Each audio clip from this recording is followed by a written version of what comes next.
नमस्कार, मैं आलोक मिश्रा एक बार फिर आपके बीच में हूँ अपने चैनल लाइव एफडीएम के साथ।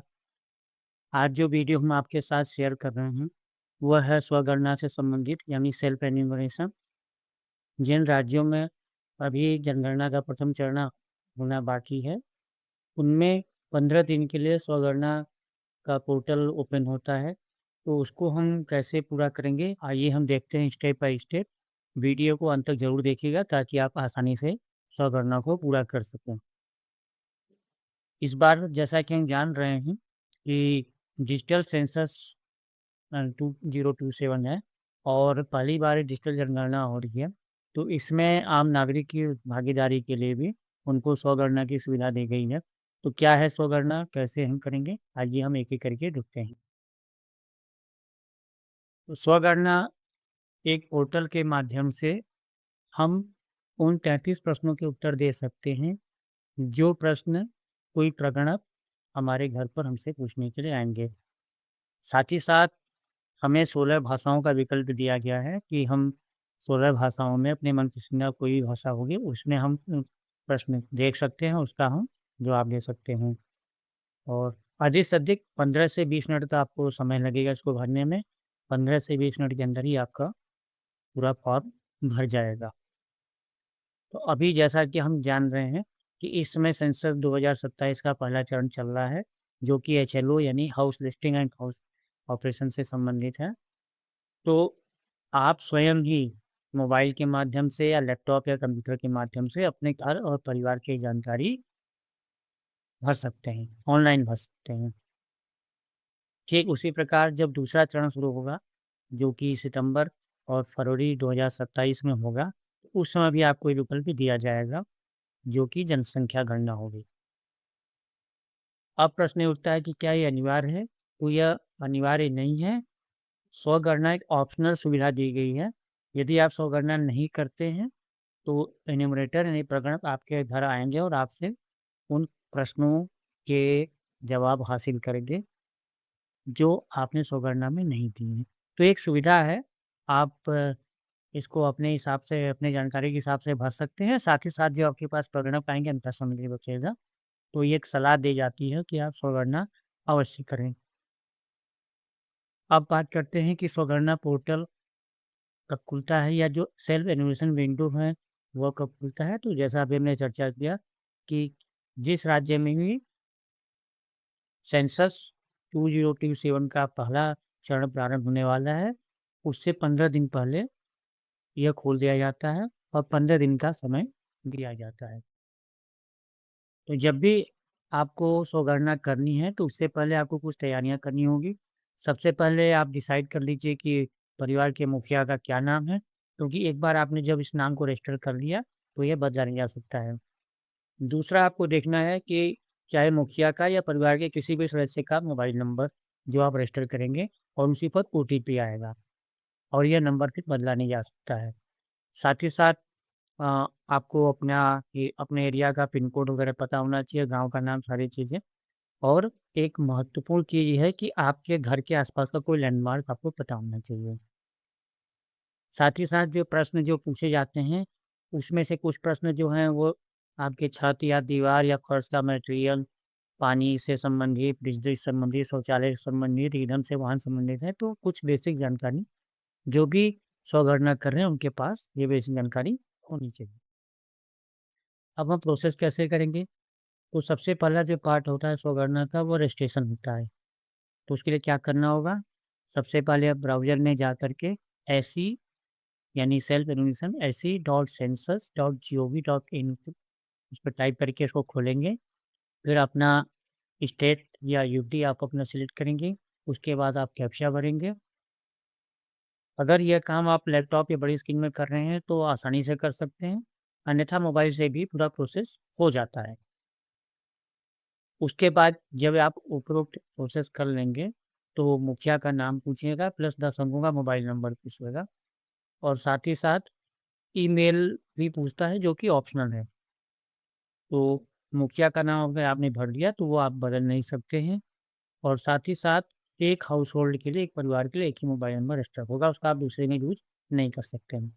तो जब आपने मुखिया का नाम डाल दिया, मोबाइल नंबर डाल दिया, कैप्चा डाल दिया, तो आपको अपना लैंग्वेज सिलेक्ट करना होगा कि आप किस भाषा में कंफर्टेबल हैं, कौन-सी भाषा आपको अच्छी लगती है।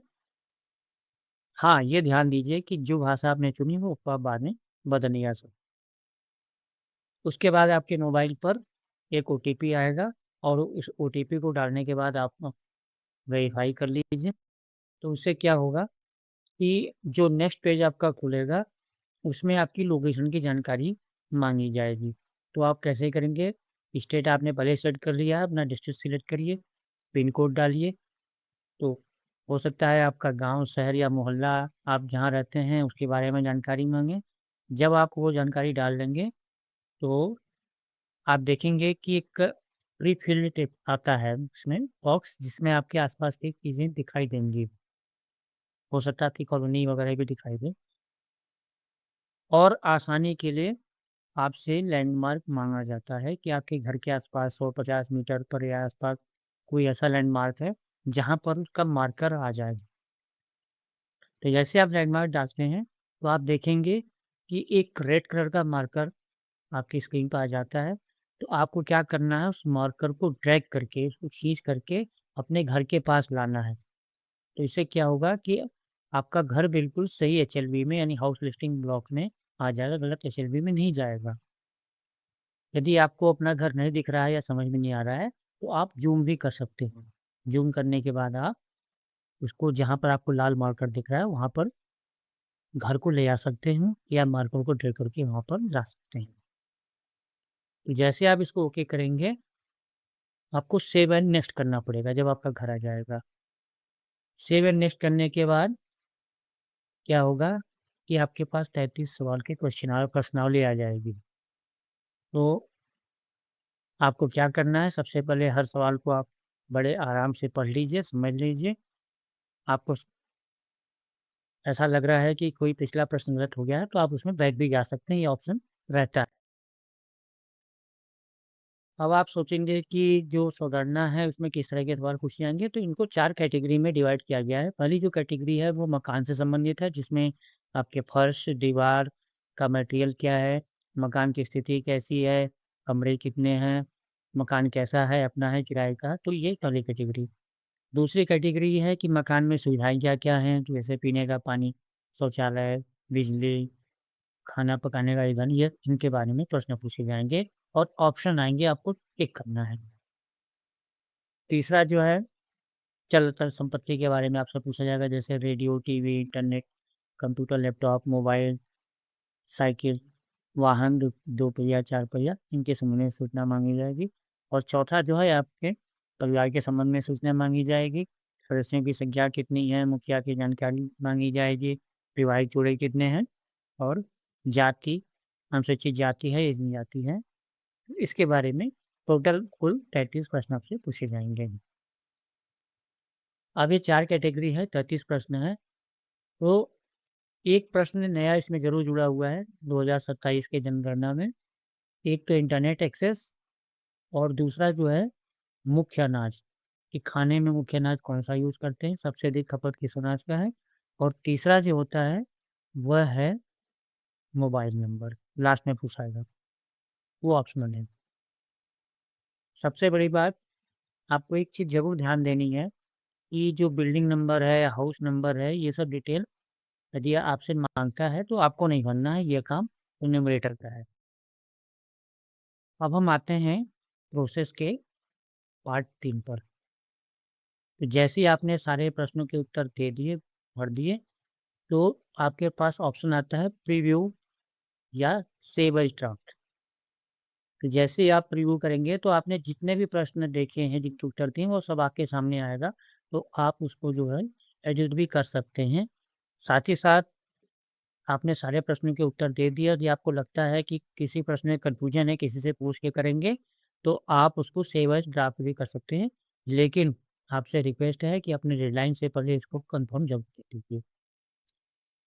फाइनल सबमिशन के लिए क्या करना होगा? जैसे आपने प्रीव्यू कर लिया, तो फाइनल सबमिट का एक ऑप्शन आता है। जैसे ही आप फाइनल सबमिट करेंगे, तो फिर पोर्टल में आप अपने प्रश्नों के उत्तर में कोई बदलाव नहीं कर सकते हैं। आपको आपके एसएमएस के माध्यम से और ईमेल के माध्यम से एक ऐसी आईडी यानी सेल्फ एन्यूमरेशन आईडी मिलेगी, प्राप्त होगी, जो 11 अंकों की होगी और एच जो लेटर है उससे प्रारंभ होगी। तो आपको क्या करना है, इसका स्क्रीनशॉट लेना है। जैसे ही आपको ऐसी आईडी प्राप्त होती है, आप उसका स्क्रीनशॉट ले लीजिए, कहीं पर आप नोट भी कर सकते हैं। यदि आपसे यह कहीं मिस हो जाता है, तो आप इसको दोबारा रिट्रीव कर सकते हैं उसी पोर्टल पर जा कर के। अब क्या होता है कि जैसे ही चलो वाला प्रोसेस स्टार्ट होता है, तो इन्वेटर आपके घर पर आएँगे। वो आपसे पूछेंगे कि क्या आपने स्वगणना किया हुआ है? तो आप उनको हाँ में जवाब देंगे। साथ ही साथ जो आपको कोड प्राप्त हुआ है 11 अंकों का, 11 डिजिट का, वो आप उनको बताएँगे। तो उन आपके दिए हुए सारे ऑप्शन, सारे उत्तर उनको दिखाई देने लगेंगे। यदि आपको कोई करेक्शन करना है, तो आप उनसे करवा सकते हैं। अब आप देख रहे होंगे स्क्रीन पर कि इस तरह से आपकी ऐसी आईडी आएगी जो एच से प्रारंभ होकर के उसके बाद 10 नंबर्स और होंगे, तो टोटल 11 डिजिट्स होगी। ये यूनिक आईडी होगी, सबको अलग-अलग मिलेगी। और जैसे ही आप प्रोसेस को कंप्लीट करते हैं, तो आपको तुरंत एसएमएस पर या ईमेल पर आपको प्राप्त होती हैं। किसी वश आपसे यदि मिस हो जाती है, तो आप इसको पोर्टल पर रजिस्टर्ड नंबर से आप रिट्रीव कर सकते हैं, दोबारा आप इसको प्राप्त कर सकते हैं। और इन्यूमरेटर जब माँगते हैं, प्रगणक आपके घर आते हैं, माँगेंगे तो आपको इसको दिखाना पड़ेगा। साथ ही साथ जब ऐसी आईडी मैच हो जाएगी, कन्फर्म हो जाएगा, तो आपसे जो 33 प्रश्न हैं, वो प्रगट नहीं पूछेंगे, उसको वो कन्फर्म कर देंगे, तो आपका और उनका दोनों का समय बच जाएगा। कुछ ज़रूरी बातें आपको जाननी चाहिए। सबसे बड़ी बात कि आपको अपने स्टेट का जो है डेडलाइन वो पता होना चाहिए, क्योंकि न्यूज़पेपर्स में बराबर विज्ञप्ति आती रहती है कि कब से आपके जनगणना का प्रथम चरण प्रारंभ हो रहा है। साथ ही साथ उसमें ये भी विज्ञप्ति आती है कि जो जनगणना है वह कब से शुरू हो रही है, कब अंत होगी। साथ ही साथ जो सेल्फ इन्यूमरेशन है, स्वगणना वो कब से शुरू होगी, तो आपको विदिन टाइम इसको पूरा कर लेना है। दूसरी बड़ी बात ये है जानकारी कि जो भी आपने उसमें अपनी जानकारी दी है, वह सेंसस एक्ट के अंतर्गत गोपनीय है। कहीं पर उसको रिवील नहीं किया जा सकता, कोर्ट में उसका एविडेंस नहीं आ सकता, तो उसके बारे में आप बिल्कुल निश्चिंत रहें। ये सेंसस एक्ट में लिखा हुआ है कि कोई भी व्यक्ति जो भी जनगणना से संबंधित है, वो इसको डेटा को लीक नहीं कर सकता। साथ ही साथ आपसे रिक्वेस्ट अनुरोध है कि आप पोर्टल पर जो भी जानकारी दे रहे हैं, बिल्कुल सही दीजिए, क्योंकि यह भी दंडनीय अपराध है संसदीय एक्ट में, गलत जानकारी जानबूझकर भी देना। यदि आपसे कोई गलती हो जाती है, तो आप एन्यूमरेटर या प्रगणक से कह करके उस गलती को सुधार कर सकते हैं। साथ ही साथ कुछ ऐसे भी प्रश्न आएँगे, जो थोड़ा-सा कन्फ्यूज़न पैदा कर सकते हैं। यदि आप फायर स्टिक यूज़ करते हैं और आप सोचेंगे किस डिवाइस में डालें, तो आपको उसको एनी अदर डिवाइस में डाल देना है। यदि आप मोबाइल में एप्पल का यूज़ करते हैं, तो मोबाइल में ऑप्शन आता है एफएम ऑन मोबाइल, तो आप उसको क्लिक कर सकते हैं। साथ ही साथ टीवी, कंप्यूटर वगैरह जो भी चीज़ें हैं घर में, तो उसको आप वरीयता देंगे मोबाइल पर। यदि आप नेट कंप्यूटर में या लैपटॉप यूज़ कर रहे हैं, मोबाइल में भी यूज़ कर रहे हैं, तो आपका ऑप्शन लैपटॉप या मोबाइल में रहेगा। तो देखा आपने कि कितनी आसानी से आप जो है सारे प्रश्नों के उत्तर दे सकते हैं, अपनी जानकारी स्वयं भर सकते हैं, आपको भी आत्मविश्वास आएगा और साथ ही साथ ये जो डिजिटल जनगणना हो रही है, जो आपने डेटा दिया है, एक्यूरेट डाटा दिया है, वो अगले 10 साल की जो गवर्नमेंट स्कीम्स हैं, प्लान्स हैं, जो स्कूल्स हैं, हॉस्पिटल्स हैं या रोड हैं या जो वेलफेयर स्कीम सरकारी योजनाएँ हैं, उनका एक बेस बनेगा, उनका नींव बनेगा। तो आपसे अनुरोध है कि आप जो पोर्टल आपके सामने दिख रहा है, इसको ज़रूर क्लिक करें, अपनी स्वगणना ज़रूर पूरी करें। वीडियो में अंत तक बने रहने के लिए बहुत-बहुत धन्यवाद। यदि वीडियो आपको पसंद आया है, तो आपसे रिक्वेस्ट है कि कृपया लाइक करिए, सब्सक्राइब करिए, साथ ही साथ शेयर करिए इन लोगों के साथ जिनको इनकी आवश्यकता है।